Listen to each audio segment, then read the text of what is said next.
Dukes is here with us to talk about the significance of this day. Dr. Dukes, thanks for your time this evening. Thank you so much for inviting me.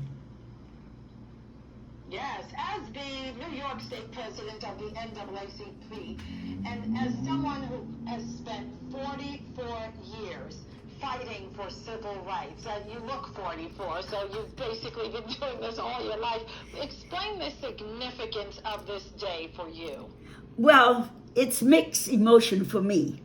While we have celebrated Martin Luther King holiday, the election of President Obama, then seeing the turmoil that we have gone through and the last 3 weeks here, and then come to this day, I'm elated that many people who had never paid attention to this is now listening. I heard this afternoon on the nightly news when they went off, was saying that this was not just a day for African Americans, but for all Americans to remember true history.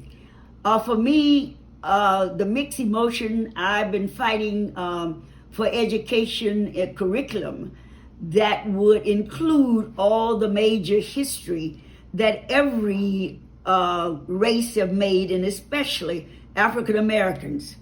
And so today, I have lived to witness that African Americans, other Americans, have learned to appreciate history and understand the meaning of it.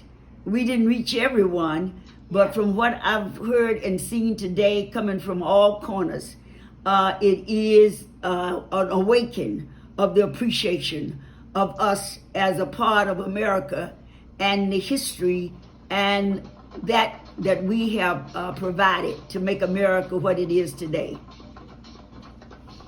Indeed it is, Dr. Dukes. And we have some video we want to show you from last Friday. You were present with the governor as he signed historic police reform legislation, including the Eric Garner anti-chokehold law. As you well know, it had been stalled in the state government for 5 years, and you were there.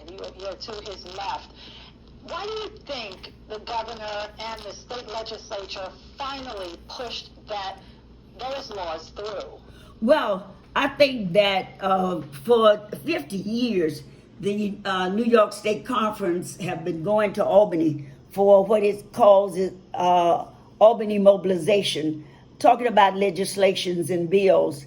And we've had the repeal of 50A on our legislative agenda for the last 10 years. Before Eric Gardner's death, well, you know, I go back to Sean Bell, to Randolph Evans.